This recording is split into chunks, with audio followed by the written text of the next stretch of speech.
This is Member Mission Presence, and our presenter this time is Gary, who's an Episcopal priest who now runs his own financial planning company, and he was telling me how he takes care of his staff, and I wanted him to tell you. So, Gary. Hey, thanks very much, Wayne. I was an Episcopal priest in a parish for about 19 years. 3 of those years in the beginning were as an assistant in a large church. Then I was called to Vermont, and I loved Vermont. I'd never been there before, but the countryside is beautiful, whether you're in the winter with snow or in the summer with beautiful flowers and the greenery. I fell in love with Vermont. And during most of the years of my ministry there, about 16 years, I began to develop a theme in my preaching. And that theme was really how to do ministry in the world. I began to realize that, if people came to church and maybe they were inspired, or maybe they were healed, or maybe they felt supported, or maybe if they came to me during the week and in counseling or in study groups, that they would grow spiritually. But we never really focused on how could you be a more effective Christian in your work. Or how could you walk the way, the truth, and the life when you go to work, when you're in your family, when you're with your friends, or your parents, or children, all areas of your life? What would it mean to walk the way of Christ in all of those different roles? So I began to think about that and preach about that. And toward the end of my parish ministry, I realized I'd finally convinced myself that the work of God is in the world, not just on Sunday, an hour a week, or not just in a study group once during the week. So I began to take all that I'd learned from seminary and from counseling training. I worked for a master's degree in counseling at the local university so that I could do counseling better. I wanted to take all these skills into a career in the world. And at that moment, the thing that interested me the most was the stock market and investing. And I think partly that was a desire for my own financial security. There's always somewhat of a selfish motive in any of the work we do. But then I also began to realize that if I was successful at managing my own money, I could have a career of helping other people manage theirs as well. And that would be financially secure. Even though the stock market is out of your control and sometimes goes down instead of going up. But in general, the stock market is up, and if you use sound, good money tactics in the markets, you're going to be successful. So I set out to learn those learnings and gather the things I needed to know, and I started my company. I thought about working for other people, but I'd recognized that most companies are determined by who is leading them. And whatever the ethics, the values, the vision of the leader of a company, that filters down and that really sets the tone for all of the employees and the whole company.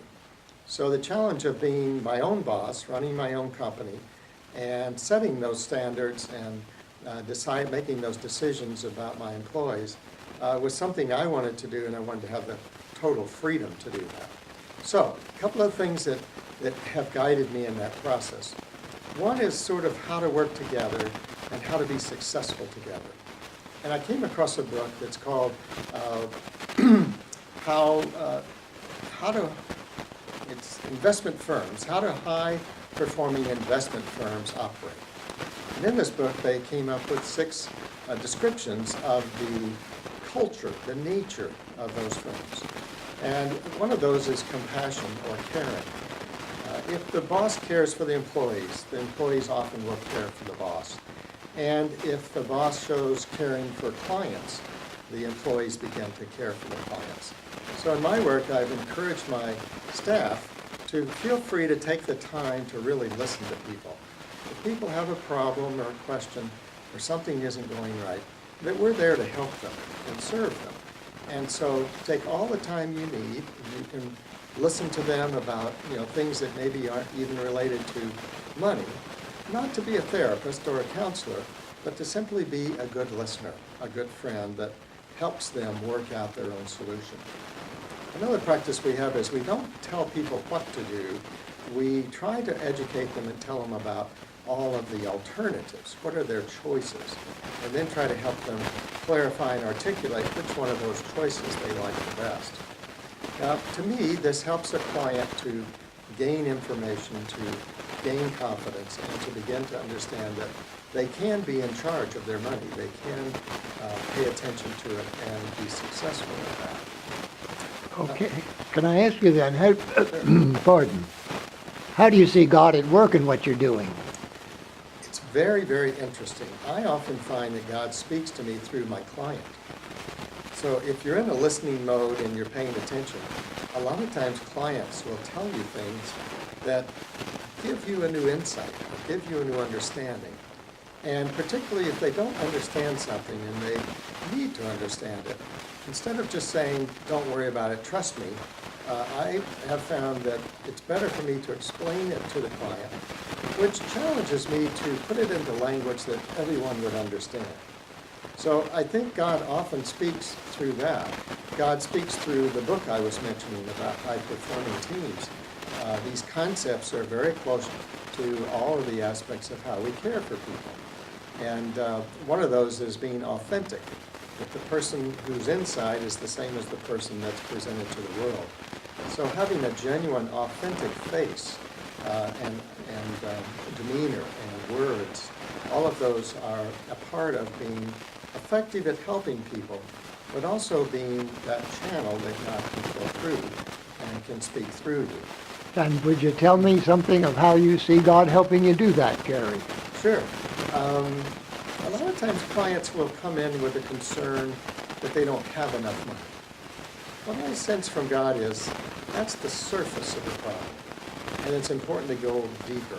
So with some clients I'll explore, well, what's going on? Where are you spending your money? So we'll go through their budget. And I find out that a lot of their money may be going to charities, and a lot of their money may be going to their children or grandchildren. Too much money sometimes. So when grandparents are giving $500 gifts for Christmas and Easter and birthdays, and then they don't have enough money to live on, I give them permission to make smaller gifts and to be more within their means.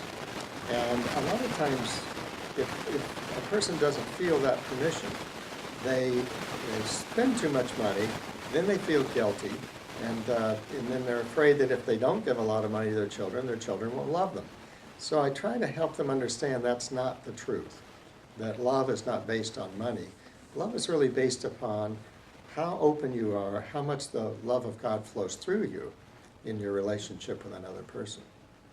Love to hear more, Gary. Thanks for sharing this with us. Amen to what you're saying. Thank you, Wayne. It was a pleasure.